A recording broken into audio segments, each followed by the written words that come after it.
Hello, Bachcha Party. Once again, welcome to back in my YouTube channel. And today we start a new wonderful concept, temperature dependence on resistivity. बहुत important concept है dear आप सबके लिए, और इसको अच्छे से आज डीपली समझना है। आपके एनसीईआरटी बुक्स में या फिर किसी भी थ्योरेटिकल, अगर जो आपके रेफरेंस बुक की मैं बात करूं उन सब में दिया होगा, बट ये उस तरीके से नहीं समझा पाता जैसा कि आपको चाहिए, या अगर वो समझा भी देता है तो वैसा आपको समझ में नहीं आता, बिकॉज ये कुछ अलग टाइप से है टॉपिक, है ना। आप कह सकते हैं कि ये कुछ अलग टाइप का टॉपिक है। तो जब ये अलग टाइप का टॉपिक है तो इसको अलग तरीके से समझना भी है, इसलिए मैंने स्पेशली इस पे एक लेक्चर भी बना दिया, एक लेक्चर बना दिया, और इस लेक्चर में इसके पूरे डीपली कॉन्सेप्ट को समझाऊंगा। और फिर इसके बाद लास्ट में मैं एक न्यूमेरिकल्स करवाऊंगा जो कि एनसीईआरटी में रहेगा, और उस न्यूमेरिकल की सहायता से आपको सभी डाउट क्लियर हो जाएंगे, और आपको ये भी आइडिया पता चल जाएगा कि इस टाइप के न्यूमेरिकल्स कैसे एग्जाम में पूछे जा सकते हैं। और ग्राफ बहुत इंपॉर्टेंट पॉइंट होता है, जो ग्राफ आपने ग्राफ को भी देखा होगा, ग्राफ कैसे इसका ड्रा करते हैं, रेसिस्टिविटी के बीच और टेम्परेचर के बीच ग्राफ ड्रा कैसे करते हैं। कभी कभी एलाइज होगा, कभी कभी कंडक्टर होगा, कभी कभी सेमी कंडक्टर होगा, तो ग्राफ अलग अलग तरीके से वैरी करता है। तो ग्राफ कैसे वैरी करता है, क्या डिफरेंट होता है, क्या फर्क होता है, कैसे वो एक दूसरे से अलग है, उनका बिहेवियर कैसे अलग होता है डियर, इस लेक्चर में आज आपको इसी पर डिस्कस करना। So please watch to video till the end learn the whole concept. Okay students, आपको क्या करना है, लेक्चर को बीच में स्किप नहीं करना है, लेक्चर को पूरा लास्ट तक देखना है, जब तक ये लेक्चर मैं ना कह दूं कि खत्म होने वाला है। ओके स्टूडेंट्स, और आपसे रिक्वायरमेंट, आपसे मैं रिकमेंड करना चाहता हूं, अगर आप हमारे चैनल को पहली बार विजिट कर रहे हैं तो सब्सक्राइब कर लीजिएगा, और सब्सक्राइब करने के बाद बेल आइकन को प्रेस करना मत भूलिएगा, जिससे आपको इस चैनल के जितने भी लेटेस्ट लेक्चर है जो अपलोड हो रहे हैं उसकी इंफॉर्मेशन आपको लगातार मिलता रहे। Okay dear, so please watch to video till the end learn the whole concept. और अगर आपका कोई फ्रेंड्स यूपी बोर्ड से जुड़ा हुआ है तो प्लीज उसको सजेस्ट करिए और इस चैनल के बारे में बताइए, क्योंकि ये चैनल यूपी बोर्ड का भी फिजिक्स है, मैथ्स और इंग्लिश का भी लेक्चर कंटिन्यूसली देने जा रहा है, और दे भी रहा है। कुछ लेक्चर आपने देखा भी होगा फिजिक्स का, और कुछ लेक्चर मैथ्स के भी देखोगे, कुछ लेक्चर इंग्लिश के भी देखोगे, बट सीबीएसई बोर्ड का भी तो भाई मैं फिजिक्स ही पढ़ा रहा हूं, but I will think about the next subject as a maths और केमिस्ट्री। इसके लिए भी क्या करूंगा, सोचूंगा जैसे आपको एक ही प्लेटफॉर्म से ज्यादा सब्जेक्ट, ज्यादा से ज्यादा एक्सपीरियंस, ज्यादा से ज्यादा नॉलेज आपको एक ही जगह से मिलना स्टार्ट हो जाए, आपको कहीं से भटकने की जरूरत नहीं है। सो प्लीज लेक्चर को बिल्कुल लास्ट देखिएगा, दोस्तों के साथ शेयर करिएगा इस लिंक को, और वीडियो अच्छा लगता है तो डियर स्टूडेंट आपको पता है, अगर अच्छा लगता है क्या करना पड़ता है, लाइक करना पड़ता है, और लाइक करना भी मत भूलिएगा ना। और आप लोग बहुत आराम से पढ़िए, कोई टेंशन नहीं लेना है डियर स्टूडेंट्स, आपको कुछ भी नहीं करना है, बस लेक्चर को लास्ट देखना है, इसको मोहब्बत करना है फिजिक्स से, और कुछ भी नहीं करना है। देखो सबसे पहले आप एक पॉइंट अपने दिमाग में रख लो, अभी से ही मैं बता दे रहा हूं कि टेम्परेचर के इंक्रीमेंट करने से, कंडक्टर की मैं बात करूंगा स्पेशली, अभी कंडक्टर की बात करूंगा, किसकी बात करूंगा, कंडक्टर की। देखो ध्यान से, आपको पता है, आपको ये पता है कि sir we know that rho equal to R A upon U. Rho क्या है, रेसिस्टिविटी, क्या डियर, रेसिस्टिविटी, जिसको हम कहते हैं स्पेसिफिक रेसिस्टेंस, जिसको हम क्या बोलते हैं डियर, स्पेसिफिक रेसिस्टेंस, उसी का नाम है आज यहां पे फिजिक्स में रेसिस्टिविटी हम लोग पढ़ते हैं। Resistivity rho equal to R A upon U. तो अगर कोई कंडक्टर, इसका एरिया ए, लेंथ यल हो गया, और इसका जब मैं टेम्परेचर इंक्रीमेंट कराता हूं तो रेसिस्टेंस पे जो फर्क पड़ेगा, जो फर्क रेसिस्टेंस पे पड़ेगा वही रेसिस्टिविटी पे भी पड़ेगा। अगर टेम्परेचर के चेंज करने से रेसिस्टिविटी बढ़ रही, इसका मतलब रेसिस्टेंस भी बढ़ रहा होगा, और अगर रेसिस्टिविटी कम हो, इसका मतलब रेसिस्टेंस भी क्या हो रहा होगा, कम हो रहा होगा। कहने का मतलब रेसिस्टिविटी का लोचा किससे होता है डियर, रेसिस्टेंस। किससे होता है, रेसिस्टेंस। ये रेसिस्टेंस पे डिपेंड करता है, लेंथ एरिया इन सब पे डिपेंड नहीं करता है। अच्छा, इसके प्रीवियस लेक्चर में आपको मैंने फॉर्मूला बताया था कि आर इक्वल टू क्या आया था, जब explanation of Ohm's law on the basis of drift velocity मैंने कराया था। सो आर इक्वल टू आया था ml upon N E square tau, यही आया था, R is equal to R ml upon N E A square A tau. So यहां पे रख देते हैं हम लोग rho equal to R equal to what, ml upon N square A tau into A upon L. So dear खत्मा हो गया। सो रो कर two M upon N A square into 1 upon tau.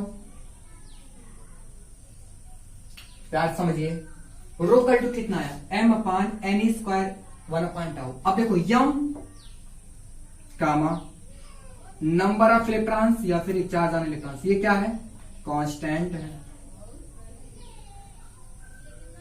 क्या है भाई, सब कांस्टेंट है। Mass of electron constant, number of electron conductor के अंदर कांस्टेंट होता है। चार्ज इलेक्ट्रॉन पे कितना होता है वो भी क्या है, कांस्टेंट है। इसका मतलब जब ये पूरा का पूरा वैल्यू कांस्टेंट बन के जा रहा है, सो रो प्रोपोर्शनल 1 अपान टाउ कि रिलैक्सेशन टाइम पे क्या कर रहा है, डिपेंड कर रहा है। कौन, रेसिस्टिविटी डिपेंड किस पे किया, टो पे। अब अगर आप कंडक्टर की बात करेंगे, फॉर कंडक्टर,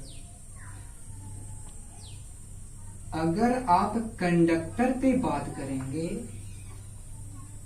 तो कंडक्टर में क्या होता है डियर, आपको पता है कि tau relaxation time equal to mean free path upon VRMS। Conductor के लिए क्या होता है, टो कल टू लेमडा अपान VRMS। ये क्या है, RMS वेलोसिटी है। और ऑन ऐसा देखा जाता है, जो कंडक्टर होता है, कंडक्टर के अंदर जब टेम्परेचर T है, T मीन्स टेम्परेचर, टेम्परेचर को जैसे इंक्रीमेंट कराते हैं तो VRMS हमारा क्या हो जाता है, इंक्रीमेंट कर जाता है। On increasing the temperature of conductor, temperature है कंडक्टर का, उसको बढ़ाओगे तो उसकी जो RMS वेलोसिटी होती है कंडक्टर की, क्या बोला, ध्यान चमकाइए अपने दिमाग में कि अगर कोई कंडक्टर है उसका टेम्परेचर आप बढ़ा रहे हैं तो उसकी जो RMS वेलोसिटी होती है वो डियर क्या होती है, बढ़ जाती है। कंडक्टर का टेम्परेचर इंक्रीमेंट कराने से उसकी RMS वेलोसिटी क्या होती है, बढ़ जाती है। और जब ये बढ़ गया, इसका मतलब रिलैक्सेशन टाइम क्या हो गया, रिलैक्सेशन टाइम क्या हो गया, कम हो गया। और रिलैक्सेशन टाइम भी कम होने से रेसिस्टिविटी क्या हो गई, बढ़ गई। इसका मतलब फॉर कंडक्टर के लिए क्या होता है, on increasing the temperature resistivity not decreases, always increases. तो यहां पे अगर इसको मैं लैंग्वेज में ऐड करना चाहूं, on increasing the temperature, on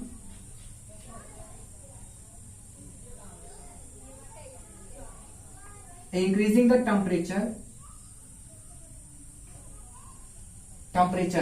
resistivity of conductor,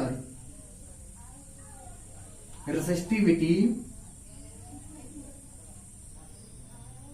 of conductor increases। Resistivity conductor का क्या होता है भैया, बढ़ जाता है। क्या बोले, ध्यान से सुनिए, resistivity of conductor what, increases. क्या लिखे यहां पे, इंक्रीजेस। कंडक्टर का रेसिस्टिविटी क्या होती है, बढ़ जाती है। अब ये रेसिस्टिविटी किस टेम्परेचर पे कितना होता है उसको कैसे निकालोगे, क्या बोला कि आप कैसे गेट कर पाओगे कि रेसिस्टिविटी इस टेम्परेचर पे इतना होगा, तो उसके लिए कोई ना कोई एक स्पेशल फार्मूला बना होगा। उस फार्मूले पे हम डिस्कस करते हैं, इसको पहले नोट कर लीजिए, जल्दी से नोट करिए, फिर इसके बाद आपको बताते हैं कहानी। पूरा अच्छे से समझिएगा, डीपली समझाएंगे आज आप लोगों को।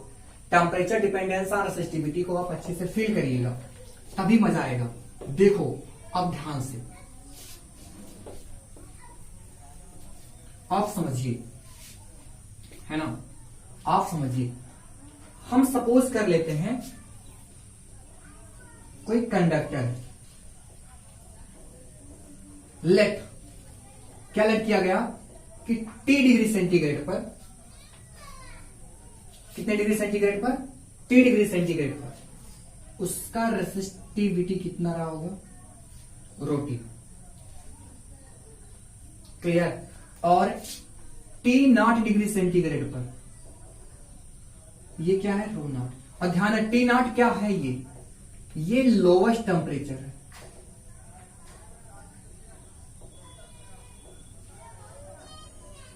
क्या है, T0 पे कितना था, rho naught. Lowest temperature, lowest resistivity, lowest resistivity. Resistivity क्या है, बिल्कुल बिल्कुल लोवेस्ट है, सबसे कम है। लेकिन जब टेम्परेचर चेंज करके मैं टी पे पहुंचा देता हूं तो रेसिस्टिविटी कितनी मिलती है, √T। तो जो relation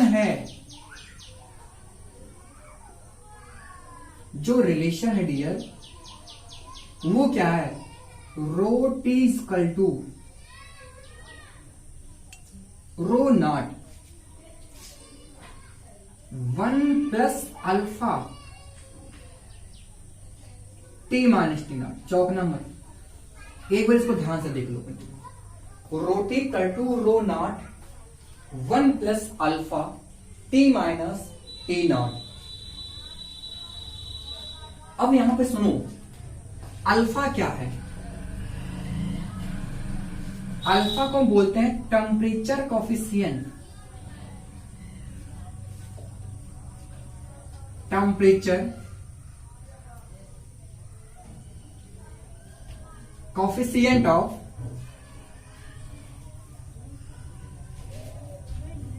resistivity, temperature coefficient of resistivity।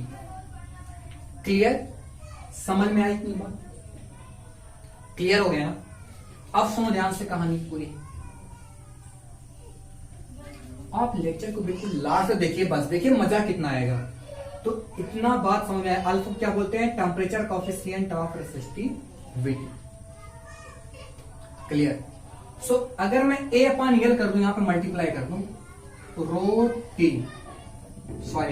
Into T A/L equal to rho naught A/L, यहां पे 1 प्लस अल्फा T-T0 कर दिया।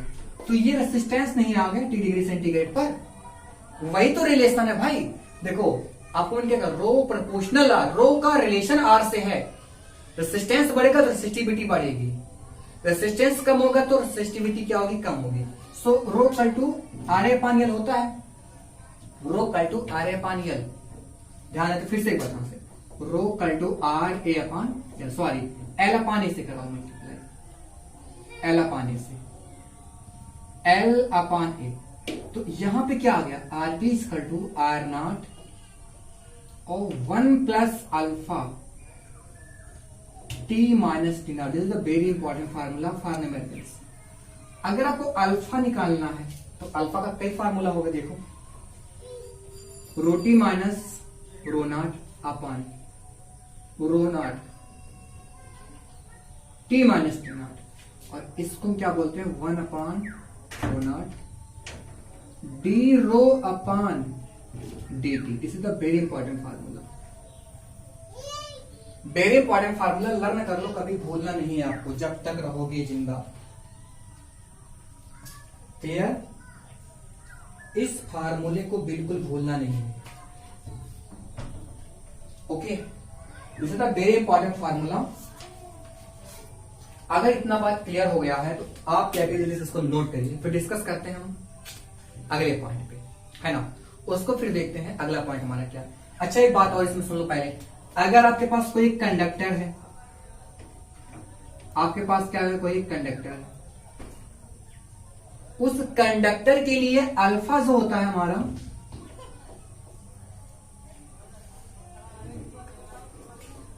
वो एक पॉजिटिव वैल्यू होती है। उस कंडक्टर की जो अल्फा होता है dear, alpha is what, alpha is positive value. Alpha क्या होता है डियर, पॉजिटिव होता है। क्लियर बात, कंडक्टर के लिए क्या होता है, अल्फा पॉजिटिव होता है। कुछ और भी कंडक्टर है उसके लिए अल्फा की स्पेशल वैल्यू होती है। तो पहले मैं क्या करता हूं, इसको इरेज करता हूं, इसको जल्दी से आप क्या करिए, नोट करिए, फिर इसके बाद डिस्कस करते हैं हम आगे भी। अभी इसका ग्राफ ड्रा करना है, अभी ग्राफ सब आएगा, ओके। तो ग्राफ देखिएगा कैसे क्या होता है।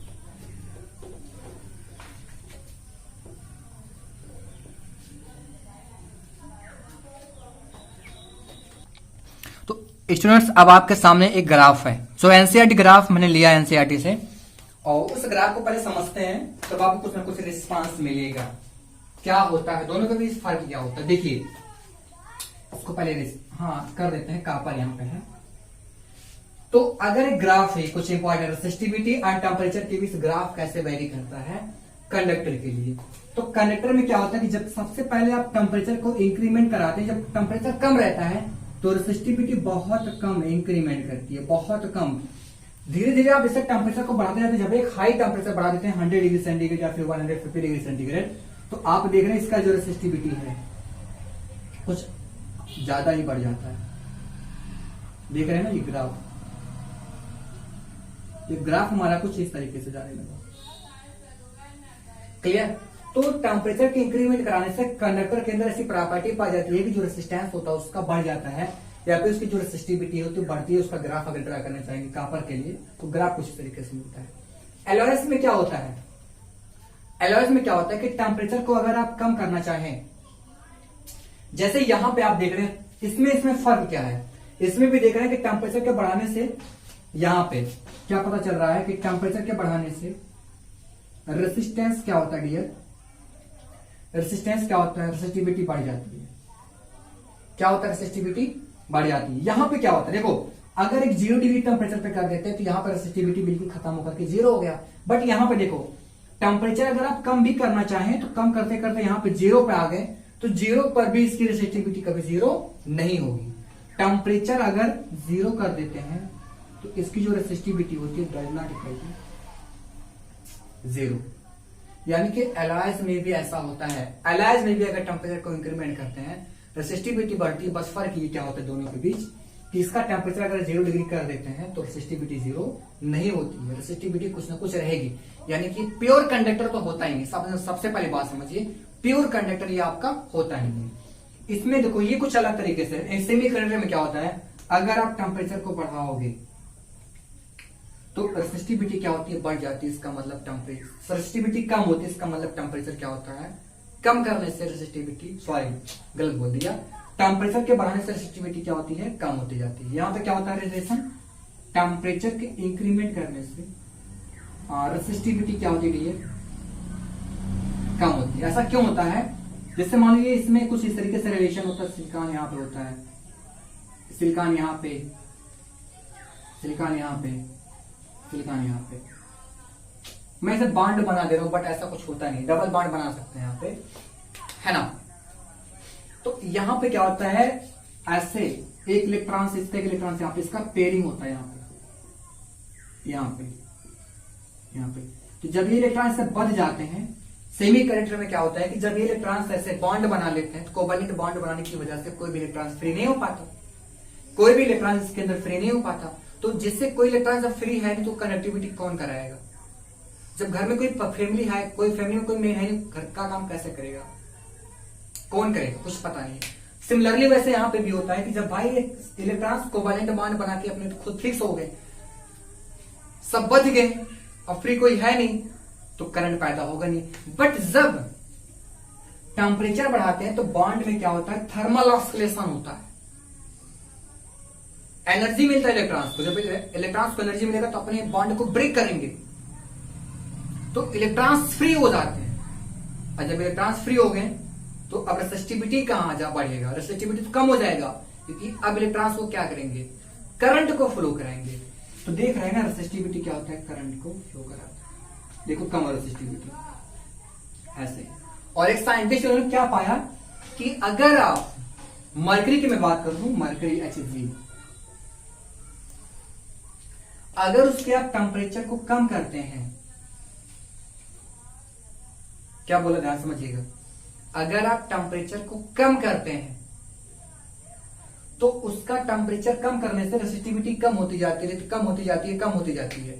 और एक सिचुएशन ऐसा आएगा, एक सिचुएशन ऐसा आएगा डियर कि जब उसका टेम्परेचर 4 डिग्री सेंटीग्रेड हो जाएगा, जब उसका टेम्परेचर क्या हो जाएगा, 4 डिग्री सेंटीग्रेड हो जाएगा, तो उस टाइम पर रेजिस्टेंस कितना हो जाएगा, 0 डिग्री सेंटीग्रेड। और इसी को हम बोलते हैं डियर क्या, सुपर कंडक्टिविटी। 1 second wait. हाँ, तो क्या बता रहा था कि जो सेमी कंडक्टर होता है कुछ अलग तरीके से बिहेव करता है। इसमें अलग तरीके से बिहेव करने का मतलब क्या है, बिहेव कैसे करता है अलग तरीके से, कि इसमें रेजिस्टेंस कम होता है। टेम्परेचर बढ़ाओगे तो रेसिस्टिविटी क्या होगी, कम होगी। तो एक साइंटिफिक कैमरलिन ओल्स, उन्होंने क्या पाया कि नेचर के अंदर कुछ ऐसी मटेरियल है, नेचर के अंदर कुछ ऐसी मटेरियल है कि जब उनका टेम्परेचर इंक्रीमेंट कराते हैं तो उनका रेसिस्टेंस बढ़ने के ना सिवाय घटने लगता है। रेसिस्टेंस क्या होता है, कम होने लगता है। और एक सिचुएशन ऐसा आ जाता है कि वो अपनी रेसिस्टिविटी को लॉस कर देता है, मतलब रेसिस्टेंस जीरो हो जाएगा। और जब रेसिस्टेंस जीरो हो जाता है, इसका मतलब उसकी कंडक्टिविटी इनफाइनाइट हो जाती है। उसकी कंडक्टिविटी क्या होगी, इनफाइनाइट हो जाएगी। और इसी फिनोमेना को हम बोलते हैं डियर सुपर कंडक्टिविटी। और जिस मटेरियल में ऐसी प्रॉपर्टी पाई जाती है ना, जिस मटेरियल में ऐसी प्रॉपर्टी पाई जाती है, उस मटेरियल को हम बोलते हैं सुपर कंडक्टर। क्या बोलते हैं, सुपर कंडक्टर। जैसे मरकरी की अगर मैं बात कर दूं, तो जो मरकरी होता है डियर, उसका टेम्परेचर 4.2 डिग्री सेंटीग्रेड पर, उसके टेम्परेचर 4.2 डिग्री सेंटीग्रेड पर रेसिस्टेंस जीरो हो जाता है, यानी कि वो एक सुपर कंडक्टर बन जाता है। किसमें, एचजी में। एचजी में ऐसा होता है कि 4.2 डिग्री सेंटीग्रेड पर वो क्या करती है, अपनी रेसिस्टिविटी को लॉस करके, अपनी रेसिस्टिविटी को लॉस करके सुपर कंडक्टर बन जाता है। और इसी फेनोमेना को हम क्या बोलते हैं dear, superconductivity. I think you have clear to this point and so note down it. And okay students, तो मिलते हैं आप लोगों से नेक्स्ट लेक्चर में एंड कॉम्बिनेशन ऑफ रेजिस्टेंस के साथ, और उसके कुछ न्यूमेरिकल्स होंगे उनको मैं इंक्लूड करूंगा, और जो कि आप सबके बहुत इंपॉर्टेंट होगा। हालांकि आप लोगों ने कॉम्बिनेशन कैपेसिटर को पढ़ लिया होगा, कॉम्बिनेशन ऑफ कैपेसिटर को अगर आप लोगों ने पढ़ लिया होगा तो वो वास्तव में आप लोगों को बहुत अच्छा लगा होगा। कैपेसिटर का जो कॉम्बिनेशन तो बहुत इजी था, बहुत आसान था। तो वैसे जब कॉम्बिनेशन ऑफ रेजिस्टेंस हो गया तो सॉरी कॉम्बिनेशन ऑफ कैपेसिटर हो गया तो कॉम्बिनेशन ऑफ रेजिस्टेंस में कोई दिक्कत नहीं होगा। मैं उम्मीद करता हूं कॉम्बिनेशन ऑफ रेजिस्टेंस भी आपको बहुत अच्छे समझ में आएगा। तो उसका सबसे पहले मैं एक थ्योरी दूंगा, फिर इसके बाद उसके भी कुछ अच्छे न्यूमेरिकल्स दूंगा। मिलते हैं नेक्स्ट लेक्चर में। Thank you.